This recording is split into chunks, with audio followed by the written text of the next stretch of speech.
ಇವತ್ತಿನ ಈ ಪತ್ರಿಕಾಗೋಷ್ಠಿಗೆ ಮೊದಲನೇದಾಗಿ ನಾನು ತಮ್ಮೆಲ್ಲರನ್ನ ಹೃತ್ಪೂರ್ವಕವಾಗಿ ಸ್ವಾಗತವನ್ನು ಕೋರುತ್ತಾ, ಇವತ್ತಿನ ಈ ಪತ್ರಿಕಾಗೋಷ್ಠಿ ತಮಗೆಲ್ಲ ಗೊತ್ತಿರುವಂತೆ ಜಮಾತೆ ಇಸ್ಲಾಮಿ ಹಿಂದ್ ತಮಗೆಲ್ಲ ಚಿರಪರಿಚಿತವಾದಂತಹ ಸಂಘಟನೆಯಾಗಿದೆ.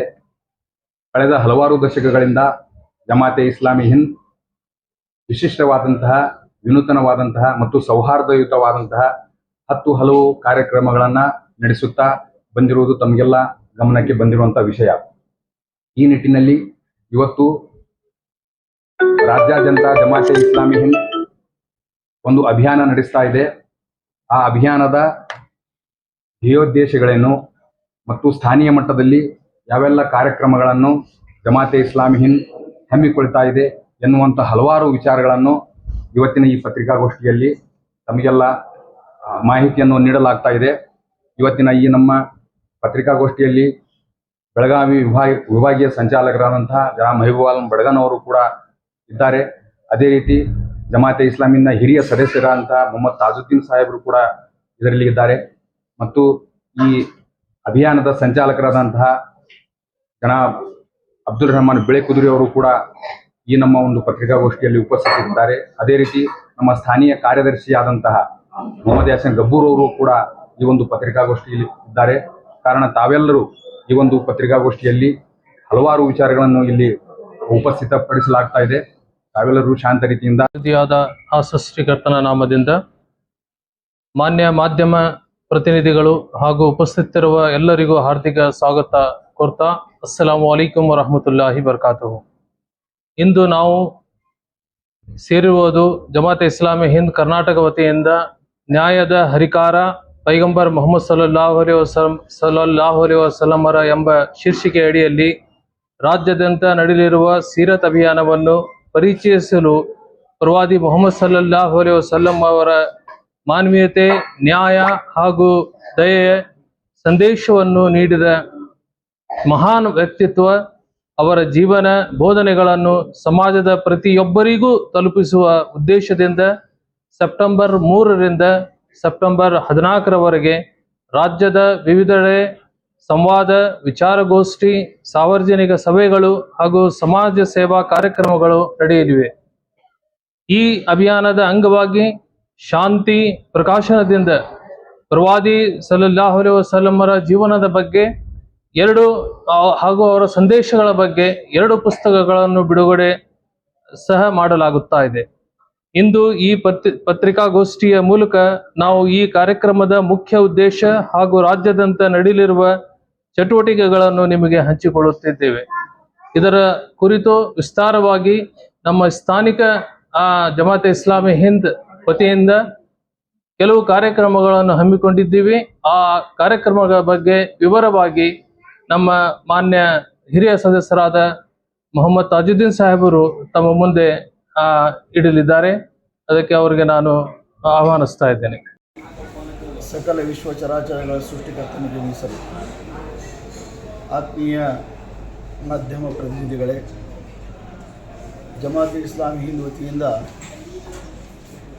ಸೆಪ್ಟೆಂಬರ್ 3ರಿಂದ 14ನೇ ತಾರೀಕಿನವರೆಗೆ ಸುಮಾರು 12 ದಿನಗಳ ಕಾಲ ನ್ಯಾಯದ ಹರಿಕಾರ ಪ್ರವಾದಿ ಮೊಹಮ್ಮದ್ ಸಲ್ಲಲ್ಲಾಹು ಅಲೈಹಿ ವಸಲ್ಲಂ ಎಂಬ ಶೀರ್ಷಿಕೆಯಲ್ಲಿ ಒಂದು ಅಭಿಯಾನವನ್ನು ಕೈಗೊಳ್ಳಲಾಗಿದೆ.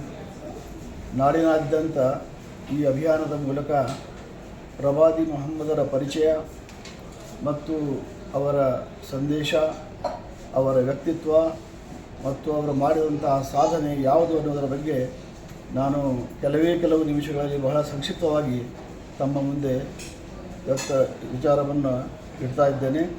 ದಯವಿಟ್ಟು ತಾವು ಕೇಳಿಸಿಕೊಳ್ಳಬೇಕಾಗಿ ವಿನಂತಿ. ಮಾನ್ಯರೇ, ಪ್ರವಾದಿ ಮೊಹಮ್ಮದ್ ಅರೇಬಿಯಾದ ಮಕ್ಕಾಪಟ್ಟಣದಲ್ಲಿ ಜನಿಸಿದರು. 14 ಶತಮಾನಗಳ ಹಿಂದೆ ಈ ಪ್ರವಾದಿಗಳ ಆಗಮನ ವೇದಗಳಲ್ಲಿಯೂ ಕೂಡ ಇದರ ಬಗ್ಗೆ ನಮಗೆ ವಿವರ ಸಿಗ್ತಾ ಇದೆ. ಮೊಹಮ್ಮದ್ ಎಂದು ಸಂಸ್ಕೃತದಲ್ಲಿ ಪ್ರವಾದಿಯನ್ನು ಕರೆಯಲಾಯಿತು.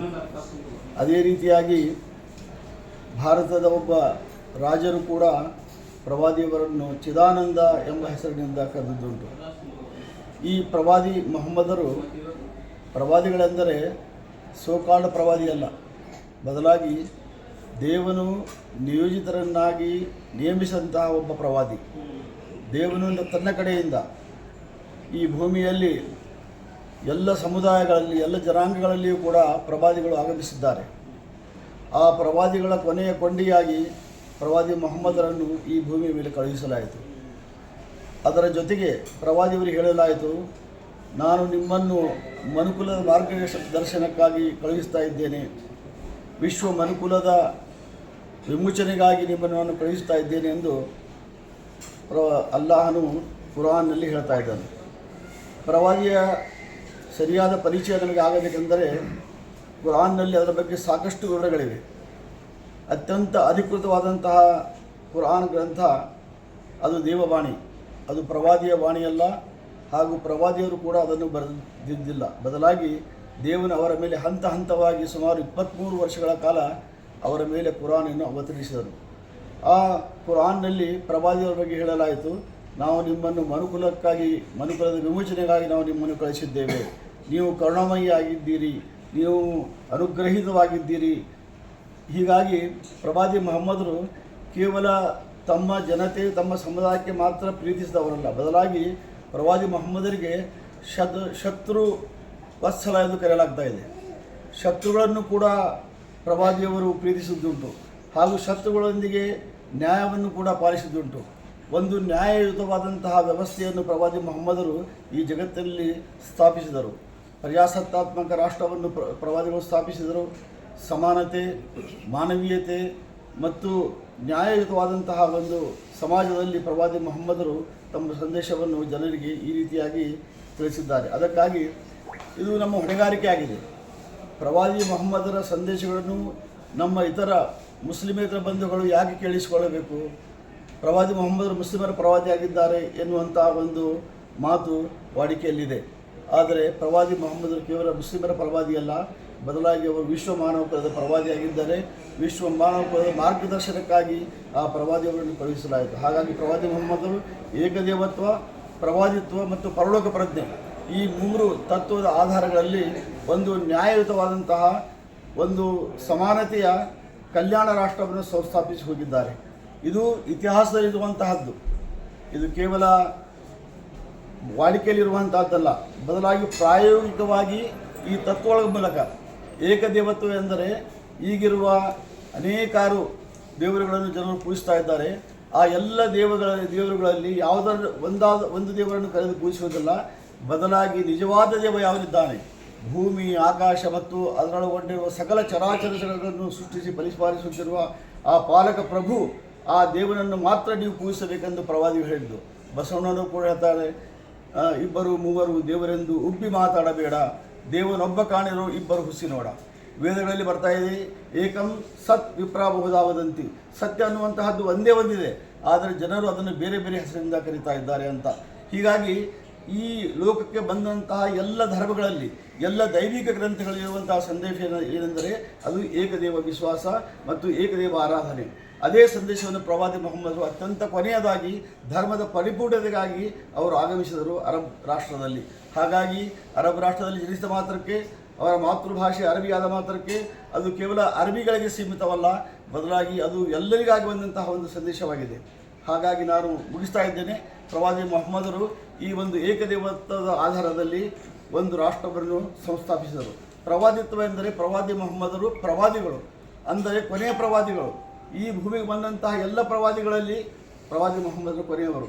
ಆಮೇಲೆ ಪರಲೋಕ ಪ್ರಜ್ಞೆ, ಪರಲೋಕದಲ್ಲಿ ನಮಗೆ ಅಕೌಂಟಬಿಲಿಟಿ ಅಂದರೆ ನಮಗೆ ವಿಚಾರಣೆ ದಿನ ಬರಲಿಕ್ಕಿದೆ, ನಮಗೆಲ್ಲರಿಗೂ ಕೂಡ ಆ ದೇವರಲ್ಲಿ ಹಾಜರಾಗಲಿಕ್ಕಿದೆ ಎಂಬ ವಿಶ್ವಾಸವನ್ನು ಬೆಳೆಸಿಕೊಂಡು ನಾವು ನಿಜವಾಗಿ ಬಾಳಿದ್ದಾದರೆ ನಮ್ಮ ಸಮಾಜದಲ್ಲಿ ನ್ಯಾಯ, ಸಮಾನತೆ, ಶಾಂತಿ, ಸಮೃದ್ಧಿ ನಾವು ಕಾಣಲಿಕ್ಕೆ ಸಾಧ್ಯವಿದೆ. ಅದಕ್ಕಾಗಿ ಜಮಾತ್ ಇಸ್ಲಾಮಿ ಹಿಂದೆ ಈ ಒಂದು ಹೊಣೆಗಾರಿಕೆಯನ್ನು ನಿರ್ವಹಿಸಲಿಕ್ಕಾಗಿ ನಮ್ಮ ಈ ನಾಡಿನಾದ್ಯಂತ ಅದು ಸುಮಾರು 12 ದಿನಗಳ ಕಾಲ ಈ ಪ್ರವಾದಿ ಅಭಿಯಾನವನ್ನು ನಾವು ಕೈಗೊಳ್ತಾ ಇದ್ದೇವೆ. ತಾವೆಲ್ಲರೂ ಕೂಡ ಈ ಅಭಿಯಾನದಲ್ಲಿ ಕೈಜೋಡಿಸಬೇಕು ಹಾಗೂ ನಮ್ಮೊಂದಿಗೆ ಸಹಕರಿಸಬೇಕು ಅಂತ ನಾನು ತಮ್ಮಲ್ಲಿ ಕೇಳಿಕೊಂಡು ನನ್ನ ಮಾತು ಮುಗಿಸ್ತಾ ಇದ್ದೇನೆ.